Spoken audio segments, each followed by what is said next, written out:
Chers amis, je salue à mon tour cette magnifique initiative de se retrouver en plein mois d'août, partager un repas, un moment convivial. C'est toujours très sympathique et vraiment je félicite les organisateurs de ces initiatives, de leur réalisation, en la personne de Stéphane, voilà, et de ses enfants.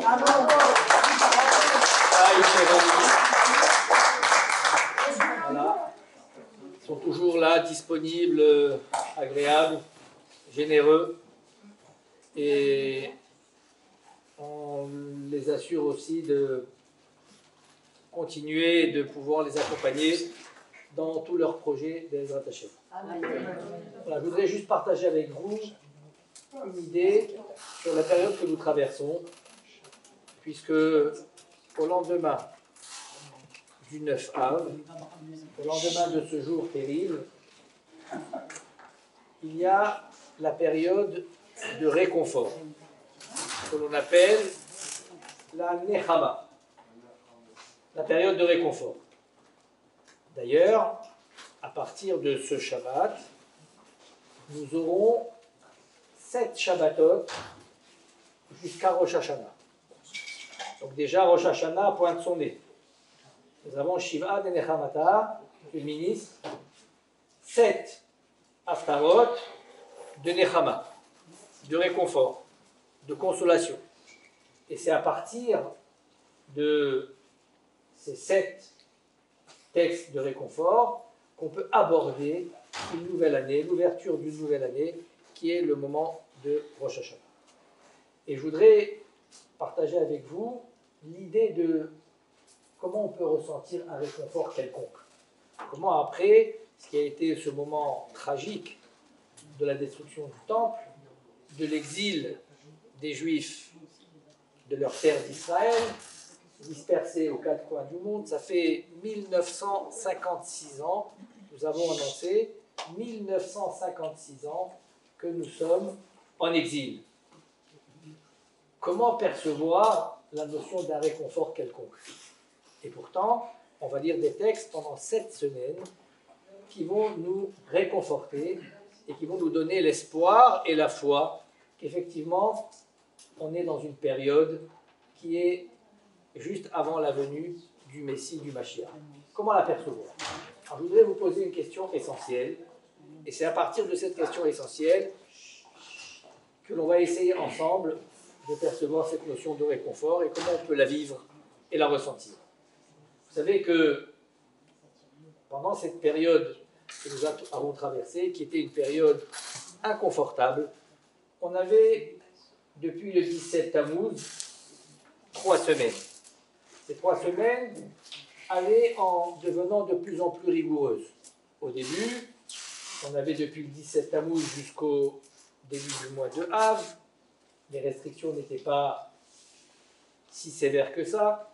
À partir de Rosh Chodesh Av, à partir du début du mois d'Av, on cessait de manger de la viande, de boire du vin. Après, on avait la semaine dans laquelle tombait le jour de Tisha B'Av. Et enfin, le jour de Tisha B'Av lui-même, où les règles étaient extrêmement rigoureuses, puisque on ne mangeait pas, on ne buvait pas, on était assis par terre, on ne se touchait pas, on ne se parfumait pas. C'était vraiment des lois qui étaient très rigoureuses le jour de Tisha B'Av. Vous le savez, et c'est ce qu'on va lire juste au texte 1, que rapporte la Gemara, c'est que le 9 Av, en fin d'après-midi, quand le coucher du soleil tombait, Hetzitubo et Taour, c'est ce moment-là où le feu a été mis à l'édifice du Beth Amikdash. Donc le 9 Av, à partir du coucher du soleil, c'est un texte de la Gemara, Hetzitubo et Taour, ils ont mis le feu au Beth Amikdash. Le 9 Av, au moment du coucher du soleil. Derrière Dolek veoler kol hayom kulo. Et dit le texte de la Gemara que le feu continuait à brûler toute la journée du 10. comme hier. Nous, Tisha B'Av, c'était mardi. Donc mardi, au moment du coucher du soleil, le feu a été mis à l'enceinte du Beth Amikdash et il a brûlé tout le mercredi. Voilà, ça c'est ce que nous décrit le texte de l'Agma. La question que l'on pose, et qui est une question essentielle, c'est que nous, quand on célèbre les événements du 9 Av, alors lundi soir, on a rejoint la synagogue, on était assis par terre. On lisait les keynotes, les lamentations. Le lendemain matin, mardi matin, idem. On était assis par terre. On lisait les lamentations. On ne mettait pas, on n'a pas mis les téphilines. On n'a pas revêtu le talit comme des personnes endeuillées. Ça, c'était mardi, le jour du 9 Av. Et lorsque on a passé la moitié du jour, qu'on appelle Chatzot Hayom, à ce moment-là, c'était fini. On s'est assis sur les sièges de la synagogue, on a revêtu pour l'horaire de Mincha les téphilines, voilà, et on a pu reprendre des activités où les dames ont pu préparer des choses à la maison et mettre de l'ordre dans leur maison, alors que c'est contraire à la chronologie, puisque c'est juste à ce moment-là que le Beth Amikdash a été la proie des flammes. Donc c'est à ce moment-là qu'on aurait dû au contraire s'asseoir par terre, c'est à ce moment-là qu'on aurait dû dire toutes les lamentations. Et nous, on ne suit pas du tout l'événement. Nous, on dit, voilà, on va s'asseoir lundi soir, mardi jusqu'à Chatzot Hayom, jusqu'au milieu du jour, mais là où le Beth Amikdash est la proie des flammes, et le lendemain, le 10, on ne fait rien. On se lève, on met des téphilines, on va casser le jeûne le soir, alors que le Beth Amikdash brûle. Comment comprendre cette contradiction? Voilà la question essentielle qui est posée par les Chachamim. Alors, pour comprendre ça, je voudrais vous raconter deux histoires qui sont aussi rapportées dans le Talmud. La première histoire rapporte qu'il y avait des sages, c'est le texte 3, où Rabban Gamliel, qui était un grand sage d'Israël, Rabbi Elazar ben Azaria, un deuxième, Rabbi Yoshua et Rabbi Akiva, Me'alchim Baderech. Eux longeaient la ville de Jérusalem. Et là, ils entendent Shamru Kol Hamona Shel Romi. Ils ont entendu des voix d'allégresse, de joie, de fête des Romains. Les Romains qui, eux, ont détruit le deuxième Beth Amikdash. Et là, ils les entendent festoyer. Veitrilou Bochim. Et une partie des sages ont commencé à pleurer. Et Rabbi Akiva, Mesachek. Et Rabbi Akiva, lui, il rigolait. Amroulo, ils lui ont dit, mais Pnema ta Mesachek, mais pourquoi toi, Rabbi Akiva, tu rigoles? Et en bon juif, Rabbi Akiva leur retourne une question et il leur dit, mais voilà, mais vous, pourquoi vous pleurez? Alors ils lui ont dit, mais quoi, pourquoi nous on pleure? Mais c'est normal qu'on pleure. Ceux qui ont détruit le Beth Amikdash et qui ont exilé les Juifs sont là en train de se réjouir et de festoyer, et nous, on ne va pas pleurer. Et Rabbi Akiva leur a répondu,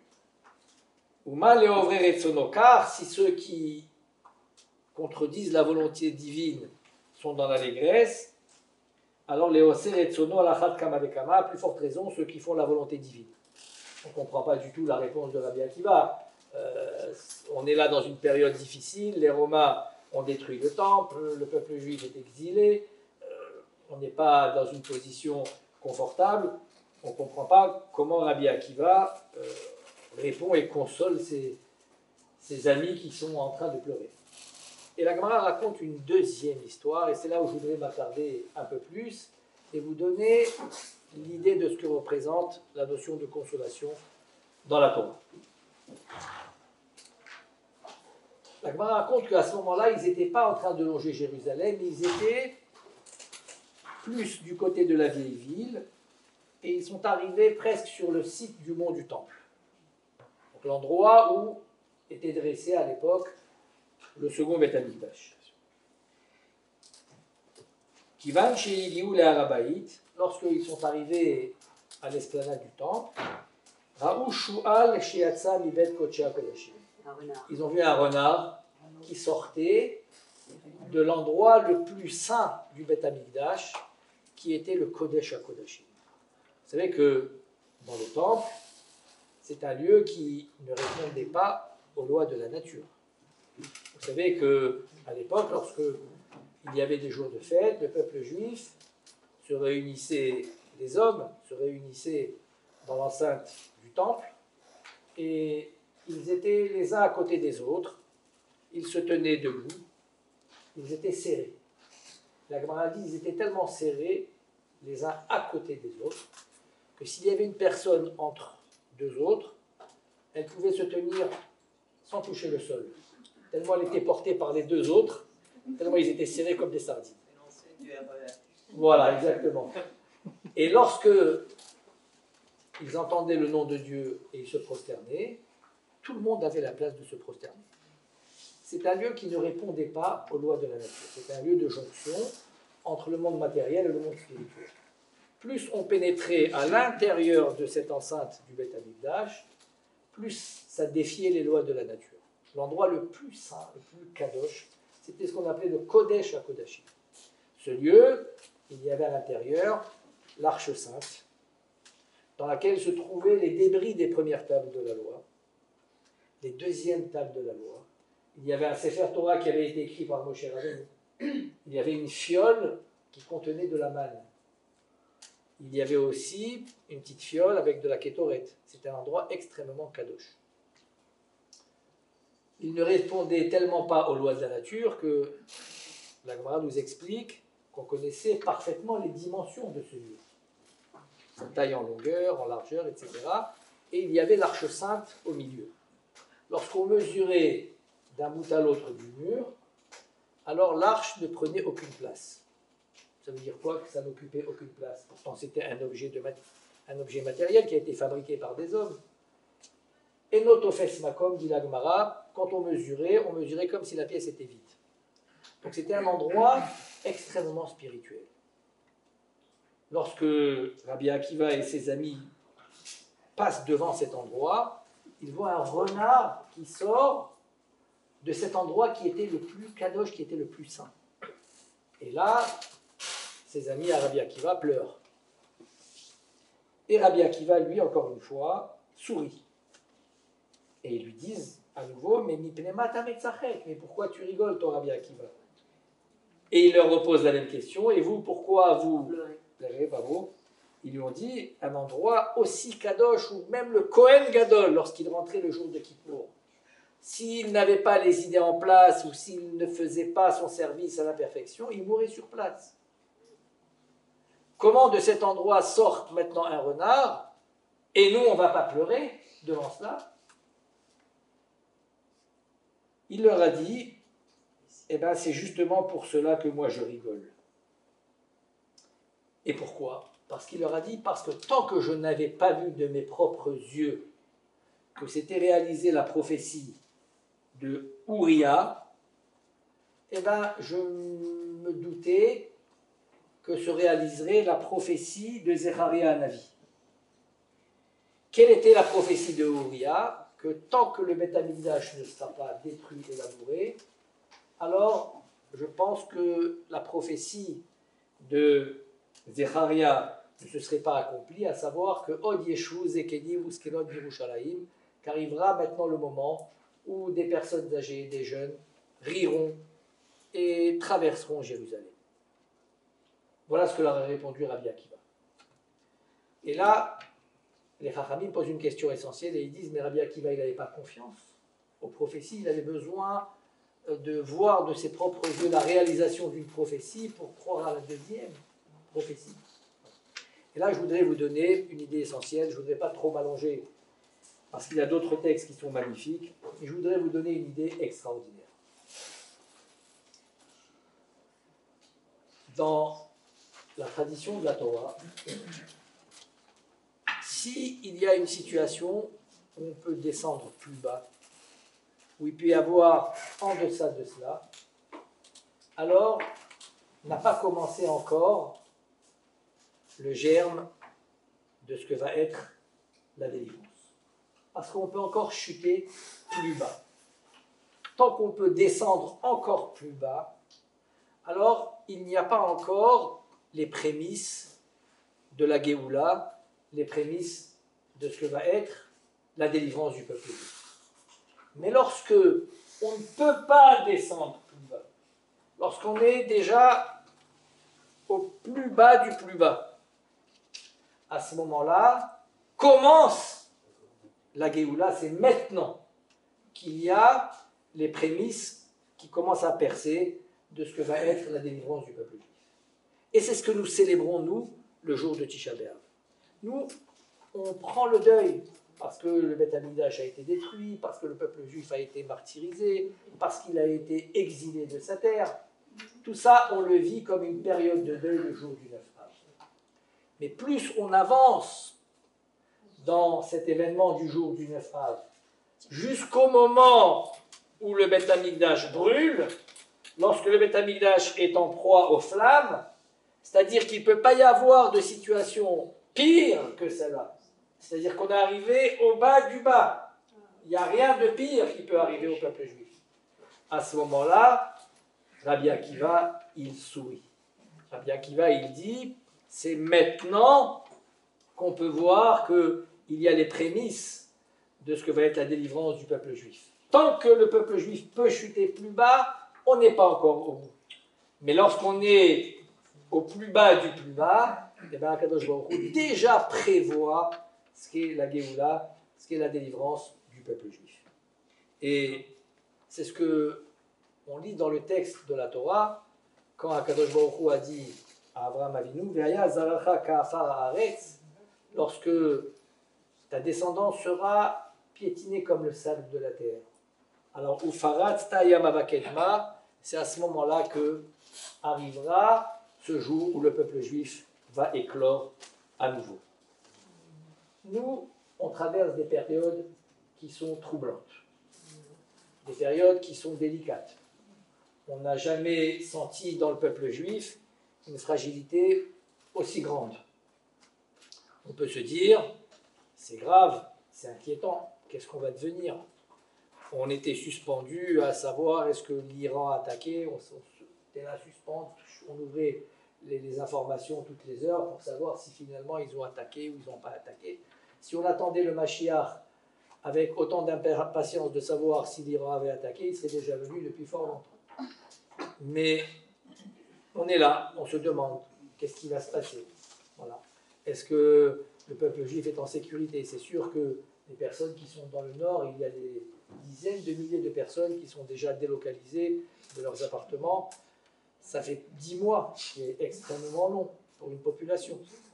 Et donc on sent qu'il y a une fragilité, une instabilité maintenant qui s'installe en Eretz Israël. Alors il faut savoir que dans la Torah, lorsque on est dans des situations extrêmes, d'accord, et qu'on ne peut pas être pire que cela, il ne peut pas y avoir pire que ce qui s'est passé le 7 octobre. D'accord, on est dans une situation, quand on lit les keynotes, quand on a lu les lamentations, pour ceux qui arrivaient à déchiffrer un petit peu les textes, on voit et on lit exactement ces mêmes massacres qui se sont passés le 7 octobre, se sont passés à la destruction du temple. Exactement les mêmes contextes, exactement les mêmes situations. Il y a des otages qui étaient pris aussi en captivité à cette époque-là. Et il y avait des échanges qui étaient faits avec les otages. Exactement ce que l'on a vécu le 7 octobre était décrit dans les keynotes que nous avons lus à Tisha B'Av. La consolation, et c'est ça qui est extraordinaire dans la Torah, c'est de considérer que lorsque on atteint une situation extrême dans sa difficulté, dans sa douleur, qu'on ne peut pas être en deçà de cela, qu'on est arrivé au bas du bas. Alors là, Rabbi Akiva, il sourit et il dit, maintenant, on peut commencer à célébrer ce que va être la Géoula et la Yeshua du peuple juif. Sauf qu'il faut être patient. Parce que c'est nous qui construisons le troisième temple. C'est nous qui reconstruisons Jérusalem. Pas physiquement. on ne le reconstruit pas, le troisième temple, physiquement. On le reconstruit spirituellement. Lorsque on est fidèle aux valeurs du judaïsme, lorsqu'on s'implique dans une vie communautaire, lorsqu'on participe à la vie communautaire, à ce moment-là, on construit par notre manière d'être ce troisième temple spirituel. Et c'est laborieux. Un petit grain encore de plus, encore une petite pierre, encore un petit quelque chose dans l'édifice, etc., jusqu'à ce que soit entièrement construit ce troisième temple. Et lorsque, par nos efforts communs, on aura abouti à la construction spirituelle du troisième temple et de Jérusalem spirituelle, à ce moment-là, lorsque le temple et Jérusalem spirituelle seront construits, arrivera sa véritable construction physique.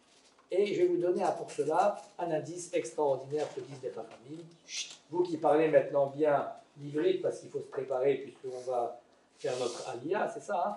Alors vous savez que les membres qui sont doubles dans le corps, les mains ça s'appelle Yadaim, au pluriel. Les pieds parce qu'on en a deux, bravo, Raglaïm. Les oreilles parce qu'on en a deux, Oznaim. Les lèvres parce qu'on en a deux, Sfataïm, etc. Les yeux parce qu'on en a deux, et bravo. La question que posent les Chachamim, pourquoi Jérusalem s'appelle Yerushalayim? Non, il n'y en a qu'une seule Jérusalem. Il n'y en a pas deux Jérusalem. Ah, une d'en haut, il y en a une. Bravo, Esther. Alors c'est ça que disent les Chachamim, Yerushalayim, il y en a deux. Il y a Yerushalayim, ce qu'on appelle Shel Mata, et il y a Yesh Yerushalayim Shel Ma'ala. C'est ce que dit le texte, Yerushalayim Ir Shechuberala Yardav. C'est une ville qui est annexée avec Jérusalem d'en haut. Yerushalayim, retenez-le, c'est extrêmement important. C'est ce que nous construisons par notre manière d'être, par notre fidélité aux valeurs de la Torah, par notre proximité à la communauté, par notre adhésion à la communauté. Alors on construit le Jérusalem d'en haut. Lorsque est arrivé le moment de Tisha B'Av, au moment où le temple a été brûlé, il n'y a pas en deçà. C'est le pire du pire. À ce moment-là, nous on considère que ça y est, on est déjà dans les prémices de la délivrance, et c'est ce moment où on se lève, où on met les téphilines, où on s'adonne à ce qui est la possibilité d'arranger un petit peu notre intérieur, et c'est ce qui fait de nous ce peuple qui avons toujours cette foi, parce qu'on a traversé et on traverse des moments qui sont difficiles. Mais nous on se dit, on a traversé le plus dur du plus dur maintenant. Eh bien, on est sur la voie de la Géoula, sur la voie de la Yeshua. On prie encore, Bezrat Hashem, que par nos prières, par nos actions, on soit de cette génération qui vont finaliser la construction du troisième Beth Amikdash et de Jérusalem, et que Bezrat Hashem, on pourra tous ensemble se réjouir pour la construction du troisième temple. Et bon après-midi.